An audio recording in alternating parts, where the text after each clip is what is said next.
Hello friend, welcome back to my channel. हम पढ़ रहे थे अजमेर के चौहान वंश, जिसमें उत्पत्ति संबंधी मत देख लिए थे। और हमने पिछले वीडियो में पढ़ा था वाकपति राज को विद्यापति की उपाधि बिजोलिया अभिलेख में दी गई थी। और हर्षनाथ के अभिलेख में से वाकपति राज को महाराजाधिराज के दो पुत्र होते हैं, सिंहराज और लक्ष्मण। और सिंहराज वह प्रथम चौहान शासक जिसने महाराजाधिराज की उपाधि धारण करी थी। और लक्ष्मण नाडोल का शासक वंश की स्थापना करता है। और विग्रहराज द्वितीय इसने 973 ईस्वी में अभिलेख इसी के काल में हर्ष का अभिलेख किसके काल में बना? विग्रहराज द्वितीय के। और उत्कीर्ण करवाया था। इसके काल में चौहान तथा चालुक्य, गुजरात के चालुक्य का संघर्ष आरंभ हो गया था। विग्रहराज द्वितीय ने चालुक्य नामक मूल राज्य की राजधानी अनहिलवाड़ पर आक्रमण कर पराजित किया था तथा भड़ोत में आशापुरा देवी का मंदिर निर्माण कराया था। तो भड़ोत में आशापुरा देवी का मंदिर किसने करवाया था? विग्रहराज द्वितीय ने। इसे मतंगा व गंगा की उपाधियां पृथ्वीराज में दी गई। आगे बढ़ते हैं। दुर्लभराज द्वितीय विग्रहराज द्वितीय का भाई था। दुर्लभराज विग्रहराज द्वितीय का भाई था। और किंसारिया लेख तथा पृथ्वीराज से दुर्लभ मेरु कहा गया है। क्या कहा गया है? किसको? दुर्लभराज द्वितीय को किंसारिया लेख तथा पृथ्वीराज विजय में दुर्लभ मेरु कहा गया, जिसका तात्पर्य है वो शासक जिसके आदेशों की अवहेलना को शत्रु भी नहीं कर सकते।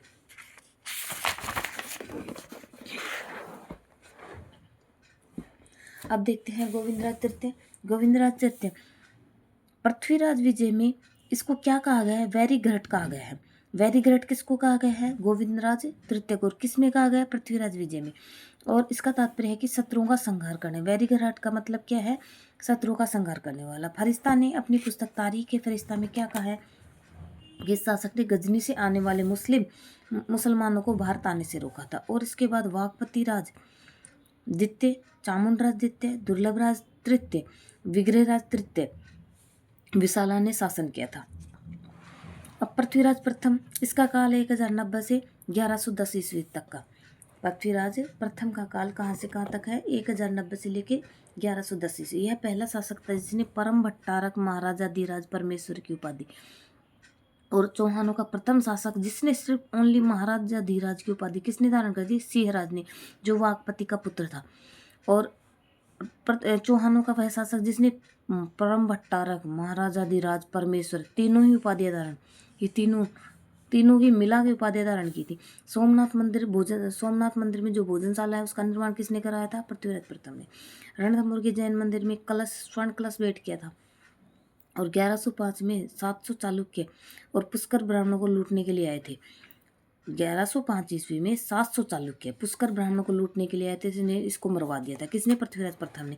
इसी काल में सामंत हट्टड़ के द्वारा जीर्ण माता मंदिर का निर्माण। तो जीर्ण माता मंदिर का निर्माण किसके काल में? पृथ्वीराज प्रथम के काल में। और किसने करवाया था? सामंत हट्टड़ ने करवाया था। अब देखते हैं अजयराज द्वितीय का काल है 1110 से 1135। राजशेखर सूरी की कृति कौन सी है? प्रबंध खोज। तथा हम्मीर काव्य में अजयराज को अल्हण कहा गया। अजयराज को क्या कहा गया? यह याद भी रहने वाला शब्द है। ऐसे अल्हण ऐसे अजय, जो कि बाद में सल्हण के नाम से प्रसिद्ध। और इसने अपनी राजधानी 1113 ईस्वी में अजमेर में स्थापित की थी। तो इसने अपनी राजधानी कहाँ स्थापित करी थी? अजमेर में। और यहीं पर अजमेर दुर्ग बनवाया था। इन्होंने अपनी राजधानी अजमेर स्थापित की और अजमेर दुर्ग बनवाया। अजमेर में एक टकसाल स्थापित करवाई गई थी। किनके द्वारा? अजयराज द्वितीय के द्वारा। और जिसमें चांदी के सिक्के डाले जाते थे। और अजय प्रिय दुर्ग कहा गया, जिन्हें क्या कहा गया? अजय प्रिय दुर्ग कहा गया। और इन सिक्कों पर अजय देव तथा रानी सोमल देवी का नाम उल्लेखित है। तो अजय देव और उसकी रानी सोमल देवी का नाम किन सिक्कों पर? अजय प्रिय दुर्ग किस टकसाल में डाले गए थे? जो कि अजयराज द्वितीय के द्वारा अजमेर में एक टकसाल बना, उसमें डाले गए थे। और ये चांदी के सिक्के थे। और इसने उज्जैन पर आक्रमण किया था और उज्जैन के शासक नरवर्मा के सेनापति सुल्हड़ को पराजित करके अजमेर ले आया था। इसके काल में गजनी के तुर्कों का भी आक्रमण हुआ था। गजनी के तुर्कों का आक्रमण किसके काल में हुआ था? अजयराज द्वितीय के काल में। और साहित्य में गजनी मातंग का नाम दिया गया है। और इसको क्या नाम दिया गया है? गजनी मातंग का नाम किसको दिया गया है? अजयराज द्वितीय को। अजयराज द्वितीय ने जैन धर्म के लिए निम्न 2 कार्य किए थे। श्वेतांबर व दिगंबरों के मध्य सशास्त्र करा, जिसमें अध्यक्षता स्वयं ने की थी। श्वेतांबर और दिगंबर धर्म के मध्य सशास्त्र किसने करवाया था और अध्यक्षता की थी? अजयराज तृतीय ने। अब ये अजयराज के हैं, अजयराज तृतीय के हमने पढ़ा है अभी अजयराज द्वितीय। अभी अजयराज तृतीय शुरू होता है जिसमें इसने दो काम करवाए थे। एक पार्श्वनाथ मंदिर अजमेर में स्वर्ण कलश भेंट किया था। पार्श्वनाथ का मंदिर है अजमेर में जिसमें स्वर्ण कलश भेंट किसने किया था? अजयराज तृतीय ने। जैन धर्म के लिए दो कार्य किए थे, एक तो श्वेतांबर और दिगंबर के मध्य शस्त्र कराया था जिसमें अध्यक्षता इसने की थी। अंतिम समय में अपने ज्येष्ठ पुत्र अर्णोराज को सौंपकर स्वयं तपस्या के लिए पुष्कर की पहाड़ियों में चले गए। अंतिम समय में इसने अपने पुत्र अर्णोराज, इसका पुत्र अर्णोराज को सौंपकर स्वयं तपस्या के लिए पुष्कर की पहाड़ियों में चले गए थे। अब अर्णोराज 1135 से 1150, अजयराज का काल है 1135 से 1150। सैनिक उपलब्धियां, तुर्कों से संघर्ष किया इसने। अर्णोराज के समय तुरुस्क व गजनी शासक बहराम शाह ने आक्रमण किया था। बहराम शाह ने किसके समय में आक्रमण किया था? तो अर्णोराज के समय में किया था। एक तुर्क शासक था। यह सेना मरुस्थल को पार करके अजमेर पहुंच गई थी। अजमेर में चौहान सेना ने तुर्कों का कत्लेआम किया था। अजमेर में चौहान सेना ने तुर्कों का कत्लेआम किया था जिसमें अजमेर की पवित्र भूमि मल्लेशों के रक्त से अपवित्र हो गई थी। अरे इस बात का उल्लेख किसमें है? पृथ्वीराज रासो में, जिसे पुनः पवित्र करने हेतु अर्णोराज ने तारागढ़ व नाग पहाड़ियों के मध्य चंद्रा व बांडी व गोमती के जल को रोक कर आना सागर झील का निर्माण किसने करवाया? अर्णोराज ने। किस किस का नदियों के पानी को रोककर? चंद्रा, बांडी और गोमती नदी के जल को रोककर। और ये किस लिए करवाया था? कि अजमेर में चौहानों ने तुर्कों का कत्लेआम कर दिया जिससे वहां की भूमि अपवित्र मानी गई थी। और ये किसके अनुसार? पृथ्वीराज रासो के अनुसार।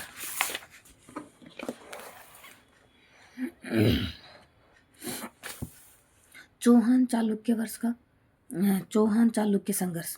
अर्णोराज के चालुक्य के साथ दो युद्ध हुए थे। अर्णोराज ने चालुक्य के साथ दो युद्ध करे थे।